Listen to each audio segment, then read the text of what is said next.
G'day fellas and welcome to a casted game of a different type. Today we're going to be taking a look at some first-person perspective games that I played during the beta. The reason why I didn't record while I was playing was, well, I don't think I'm really at that level yet of expertise where I can actually play, know what I'm doing, and then still sort of talk about it. So that's what we're going to be looking at today, and we've got a great game for you because it is up against Kronos.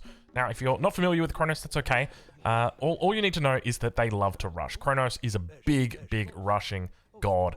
A lot of things that really help out with the rush for the civilization bonuses. And because of that, we are expecting to have a high-octane game early on in this one. So this game is a recording, as you will note. So right now my hands are free. I'm not doing any typing. It feels good. I'm actually sit back in my chair. I got my drink in my hand. I'm just chilled. So if you haven't already got yourself something to drink, go grab yourself something to drink, pause the video, come back, leave a like on the video, and then let's get into it. So starting with our standard build order here, keep in mind that I'll be doing build order guides for pretty much every single god once the game actually releases. But this is my sort of standard Gaia opening, and it's really simple to remember. It's called 322, which are some great numbers. 322. So 3 vils on food, 2 vils on wood, 2 vils on gold. Nice and simple to start you off. Really easy. And then that way you basically get up with both of your upgrades as early as you possibly can. It's about a 4 minutes and 20-second age up. So a pretty nice competitive age up. Really easy to do as well. You're not going to really ever make any mistakes with it or have any issues with it. So that's one of the reasons why I like it a lot. There's different ways that you can do it. So I watched a game that Hagrid played, and I noticed he did it in a different order, but then he had to kind of like squeeze stuff out. So I'm pretty happy with this opening, but we'll continue to improve it. So the first thing you'll notice is that Kronos has already got his oracles around my base. So we've already seen a couple of them, but you can actually see on the minimap at the moment, he's got 2 around our base, and there was a 3rd one as well. So he's really looking to try and scout us. So one of the things that we're going to be doing, at least trying to stop him from causing us too much harm, we're going to be putting our temple right next to the town center and just hoping that he doesn't see it in time. We should be able to get the age up in queue, but then there's a good chance that he might try and hit the deconstruct on it, because that is his god power. So our god power, it's a little bit more passive. We start off with just an extra forest, whereas he's actually starting off with the ability to deconstruct one of our buildings. We do get the resources back, so it's not a huge problem if he does do it, but there are some crucial timings where he can hit. So as an example, if he deconstructs at the moment that it's built, there is a world where you won't actually be able to age up until you rebuild it. So you might have to come back with, 3 or 4 citizens to rebuild. So we're going to go and plonk that bad boy down. The other really nice timing is right before you age up. If you can deconstruct it right as the enemy is about to age up, then they're not going to get the myth units that they should with their age up until they rebuild that temple. And because it sends you a notification, but you're not always really paying attention to that sort of thing, you might actually miss it. And there's some pretty important units that you get on your age up. So for us, as an example, we're going to be going up with Oceanus, and we'll be getting the Caladria, that's the one that it's called. So now switching over in our transition period, so we're switching now to a 4-3-3. So earlier we had the 3-2-2, now we've got the 4-3-3. So that's 4 vils on food, 3 vils on wood, and 3 vils on gold. And we put our 2 hero vils on wood just because we do need a little bit more wood than we would otherwise. So that's the general plan. And then once we age up, so we're playing up against Kronos. So I think that there's a couple of different philosophies about the units that you could be going for in this scenario, but I think realistically you can kind of go for a blend of anything. Like if we think about, okay, like if I'm going to go Murmillos, then my enemy can make Chiroballista. If I go for Chiroballista, then they can just make Terma, and if I make Terma, then enemy can go for Catapeltes, and then it kind of goes back around and blends into this trio. So I think opening with Terma is like a very nice, safe bet, because they are a ranged unit, and they do counter the Kairos, or the Kairosophons. Yeah, the Chiroballista. Where's the Kairosophont from? I'm not sure. I'll work it out. So anyway, we immediately realize that the opponent has done a bit of a late age up, right? The deconstruct comes in. It's already a little bit too late, and I'm not too fussed about losing this, other than I can't put my relic inside anymore. So now that we know that it's on, I was having a little bit of a look around for his expansion. I couldn't find anything. I said, okay, it's a bit late. I'm not too fussed about this guy. I said, you know what I'm going to do? I'm going to try and go for a little bit more of a I wouldn't say a passive play, but I was like, okay, I want to go into Kyro Ballista here because I think that that's going to be really good on the defense. So you can see we've got our first Kyro Ballista in queue here. He's now put down the military barracks on the front line up against us. He's now going to drop down his next one, which is a counter barracks. This is right outside our base. And the other big thing, it's on our gold. And I don't realize now, but that's a really, really important thing. So now going to be paying attention to the fact that there is a lot of myth units now inside our base. We don't actually counter them with the Kyro Ballista until we've got the heroic Kyro Ballista, or the heroized Kyro Ballista. So we have to be really careful about our positioning with it. Now, you can actually heal that up with the Calidria, but you have to be paying very, very careful attention. And unfortunately, I wasn't. I'm going to try for a little bit of macro. You can see I actually had him being heroized. So I made a huge mistake there. Lost the Kyro Ballista, which I could have definitely tried to keep him alive a little bit more. But you can see just how quickly these units really start to come out. And I'm starting to worry because there's a lot of Prometheans in the base. There's Terma.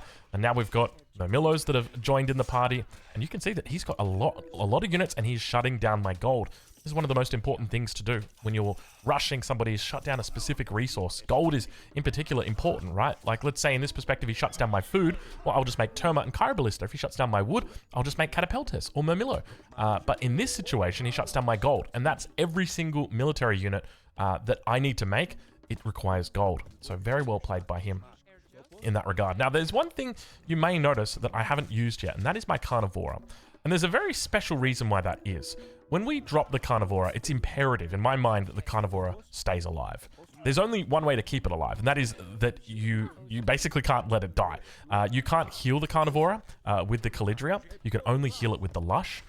So ideally what we want to do is try and make sure that in the event we have to drop the Carnivora, that we want to keep it alive at all costs. So we're going to be thinking about when we retake our gold, now that we've got the heroic Kyro Ballista that's here, this is a position for us to actually come back in, retake our gold, throw down that Carnivora, and then should hopefully be able to hold this. You can see there's a lot of units coming out from our opponent though. The Carnivora is very powerful as well on the defensive because it has the ability to eat enemy units. So if you right-click an enemy unit quickly enough, it will be able to eat them. So you can see that we've picked off a couple of units right here. We're holding for the moment, but just that single Carnivora with the heroic Kyro Ballista is very difficult for him to stop. And mainly it's just because the Kyro Ballista can now actually have some protection there. We've also got the Calidria ready to go, but he's going to try and dive in.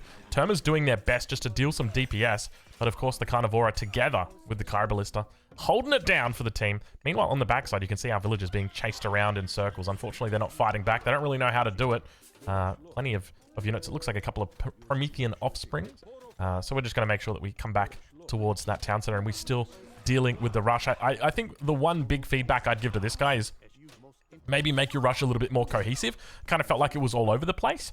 And it wasn't really, in that one angle. Ideally, we just want it to be on that one spot and just constantly focus on that one angle. But now Carnivora gets some good DPS in, and we're okay. We're all right. We're feeling good. We didn't lose too many vills. We're at 34 vill pop, which is decent for where we are at the moment. The only issue is we don't really know what our enemy is up to. So even though at the moment the numbers still don't look the best for us, we're still very, very comfy. There's no real way that the enemy can push us here with the town center, the Carnivora. And now we've got a second one as well. This is where we can start to feel a little bit comfortable about moving up. And the reason why this is very powerful is because now we can start attacking the enemy barracks, the enemy counter barracks as well. So we need to start thinking about, okay, what is the enemy up to? Because there's three different things that he could realistically be doing. Number one, he could be making units. Number two, he could be focusing on his economy. And number three, he could be thinking about aging up. So those are the big things. The most likely thing is he's going to go for a second TC, though. That's normally the standard follow-up to an opening like this. And I wouldn't be surprised even at this stage if he's already got the second TC down. Normally because a lot of the resources that you're using to make units, such as the Terma, it just kind of, it matches up, right? It just kind of makes sense. If I'm gathering wood and gold to make Terma, well, I can just stop making Terma, and now all of a sudden I've just got my town center, or at least my resources for the town center. So that's something that we're going to be very, very cognizant of. But the defense is held for the moment. It was a decent rush from him as well. As I said, it was a little bit late. Like, I think normally for my timings for Kronos rushes are about 3 minutes 30. This one came in about 4 minutes 30, but it definitely had a lot of tempo with it. So when it did arrive, it arrived with a lot of oomph. if that makes sense. So he was able to bring in 2 military production buildings. He was producing from them full time. He also had quite a lot of Prometheans out, but we were still able to hold, still able to defend. And we've got that heroic Hieroballista on the back line, which is going to be able to take out these myth units here. And you can see that it's struggling, but we've fortunately got the Calidria that's just healing him up non-stop, providing that wonderful oversight. Initially, I didn't like the Calidria. I was like, this unit, I don't know, man. I don't really feel that good about it. But now after having a couple of games with it, man, like Calidria is absolutely the MVP because you invest a lot of resources into your Hieroballista. And it's like that, for me, that's what it really matches up well with is the Hieroballista because it's able to get great value from its heal because it has 2 types of heals. It has a heal over time and then it has like a big, what would you call it? I don't even know. Like if you played MMOs, you'd be familiar with like the heal over time and then like the big fat heal that's on, you know, it takes a little while to cast. It's that same sort of idea. So anyway, now that we've managed to move out, we've identified, okay, we've knocked back the rush. Now what's the plan from here? This is general RTS mindset. Now, for anyone who knows about Gaia, I would say that their heroic age is... There's not a lot of strength coming from it in the god powers and not a lot of strength coming from it in the mythic units either. If anything, you're getting a longer payoff with your god powers, with your myth units. It's going to take time. Like you've got the behemoth that's available for you, and then you've got the Stymphalian bird or something like that. It's not a whole lot of oomph there. Once again, using the word oomph. Like as an example, like compare that to say the Manticore or the Nemean lion. Think about the power that spikes with those. So for me, heroic age is not necessarily about getting to heroic and then being able to survive because I'm now heroic. It's more like, okay, I go heroic age to enhance what I've already got. At least that's the way I like to think about it. I definitely think there are worlds where you probably want to prioritize getting up to heroic quickly, but that is more of a different angle than the one I'm going in this game. So I think that if you're playing into Contarus, it makes sense to get up to heroic quickly. So, like, if I'm up against the Egyptians, I don't want to fight them in the second age just because they're slingers. I don't really have an answer to their slingers. But in age 3, I do. The Contarus. We're a little bit zoomed out at the moment. Apologies. This is feedback that I've given to the devs before, but basically my argument is this. If I can zoom out to 100%, I will zoom out to 100%. I don't like to, but my brain just naturally forces me to do it because it's like I can see more stuff. The problem is it really reduces readability. So I've given that feedback already. What I would love to have is just like a... you've obviously we want to have, I still want to be able to zoom out all the way, but I want to make it much harder to actually zoom out. Like make the scroll wheel, like really make it so I've got to like, you know, push that bad boy back like 5 or 6 clicks and then it'll let me break through. Otherwise, like whatever we're at now, like maybe even like reduce that by about 50% and then I think that would be good. So we've taken our second TC. We've got our economy focus going right now. We're going to go up with Rhea here. Rhea should hopefully give us a bit of swing once the age up comes through. But remember that on his side as well, he's also gone for Rhea, which means he's got the trader ability. Now, the good thing is he doesn't really have anything to trader at the moment. Once we age up, we'll be able to trader one of his behemoths, and then he'll trader it back. That's the most likely outcome here. Or the alternative is that we just fight him right now with what we've got. We force him in this situation to commit. Either do you want to kill the town center, or do you want to try and contest my army? And so he's going to go for a little bit of both and to and fro, basically. So the behemoths commit to the town center, all the rest of the units commit to my army. And as you can see, it's a little bit of a mistake because we're able to clean up. Behemoths weren't really able to be in the front and tanking. And I think because of that, he's actually lost a lot of his tempo because of that. Even though we lose the town center, we still got value from it in that short time frame, and we've got so many vills out from it that we can just rebuild it very, very quickly. So yeah, it hurt, but he lost his entire army, and now we're up to the heroic age. We're nice and safe, and we can start thinking about what our next course of units are going to be. So already we can see that he's starting to add in destroyers. These little guys with the big shields, they are very potent. One of the things you got to be careful about is that these guys, you might look at them and just think, oh yeah, it's fine. Don't worry, I'll shoot them with my ranged units. The problem is they have incredibly high ranged armor. I think it's about 90%. So as an example, if you're doing, say, 7 damage and you've got a 2 times multiplier, that's up to 14. Well, now all of a sudden that 14 damage that you've got is now down to 1.4, just because of that. And it's the exact same thing that happens if you're playing up against the Norse and they've got their battering or their portable rams. It is the exact same thing. The only difference is that I think the Norse ones have got like 95% damage reduction, which is kind of crazy when you think about it. So here we're going to be dropping down our military barracks. In one of the things I love to do upon reaching the heroic age is just dropping down a whole bunch of military barracks and going straight for Conti. I feel like Contarius are very, very good. And the reason why is because there's not really much that counters them on the side of the Atlanteans. So realistically, the only unit he can make is the catapulters. That's it. And it's an infantry unit. And the good news is we've already got Hyroballista to deal with that threat. So in the event he puts together, now keep in mind he can also make the Fanatic, but the Fanatic is a Mythic Age unit, so he's not going to be able to make that right now. So in the event that we go into Conti, we should be fine. Realistically, we can just make pretty much 100% Conti, and that's going to do very well against his destroyers as well, even though his destroyers have got a lot of armor. That's a lot of ranged armor or pierce armor, not a lot of hack armor. So that's going to give us a bonus. And that's part of the reason why I actually really don't like going for Rhea, our age up. So I've gone here for Rhea rather than Thea. Thea is definitely an age up, a heroic age up. I wish I could show it to you right now, but it's a heroic age up that really requires a little bit more resources behind you, and it wouldn't make a lot of sense to go in off one base for that, but off two base it's definitely fine. I think off, if you're on, if you're getting a bit of pressure like how I was, then definitely going up with Rhea is fine, but Thea is great because it gives you 2 buffs for your Contarius, and your Contarius is an incredibly strong unit, in my opinion. So the first buff that it gives you is a cost reduction, which is great. I think it also increases speed.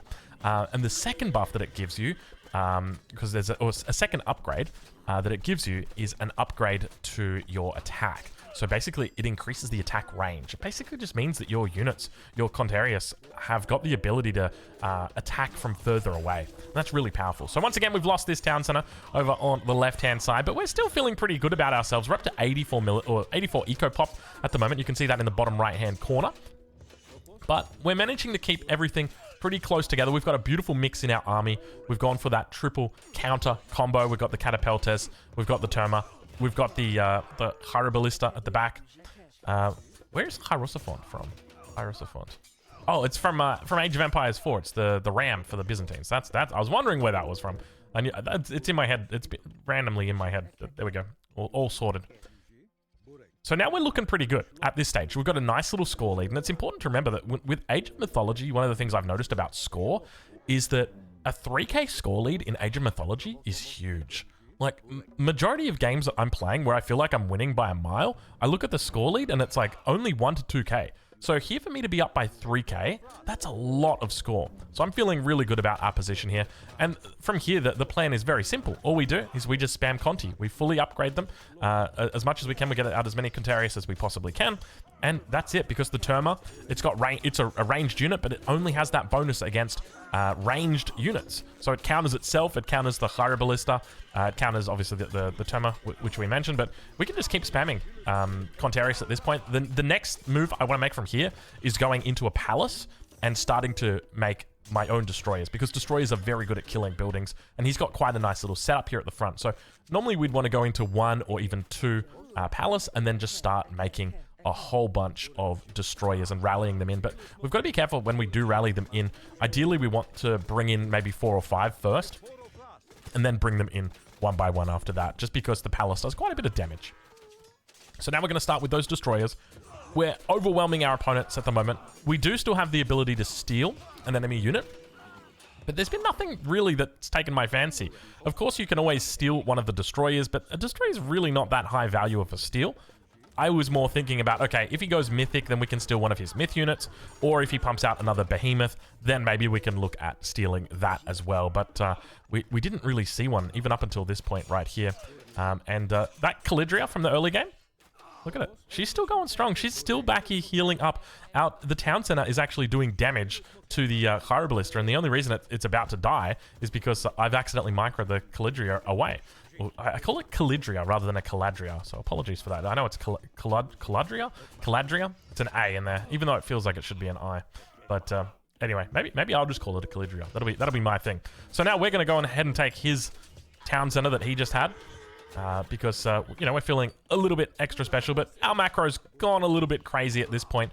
All we're really focused on is just making more units and sending them to the front, pushing our opponent back. We've got a beautiful farm transition that's happening at the moment. 94 eco population, so almost full, and that's going to be it. The game is over. So I don't know exactly when the enemy added in that second TC, but we can go have a look at their base, and you can see that they hadn't added in any other town centers, so that was their only secondary TC.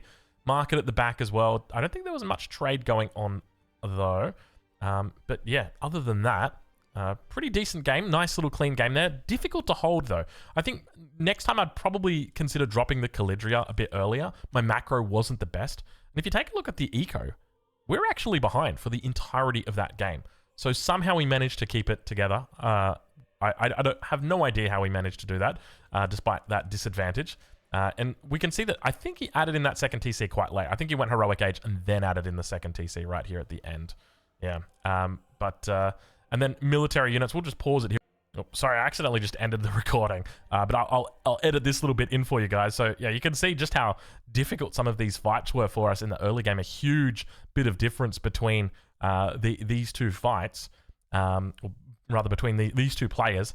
But then we managed to bring it back. So we had that very, very fortunate fight with the Kyber Ballista. I feel like the Kyber Ballista is such a bro unit. It's so strong. Then that big push came in once he hit Heroic Age. But, well, we held because he kept the behemoths on the town center. And that was the consequence of it. And then, once again, managing to hold with pretty decent numbers. So, anyway, we'll leave it there. Hopefully you guys have enjoyed this little eye inside the mind. And, yeah, we'll catch you guys in the next one. And, of course, if you've got any feedback, please leave me some feedback. Let me know how you feel, what you think. And, yeah, we'll catch you then. Thank you. Bye.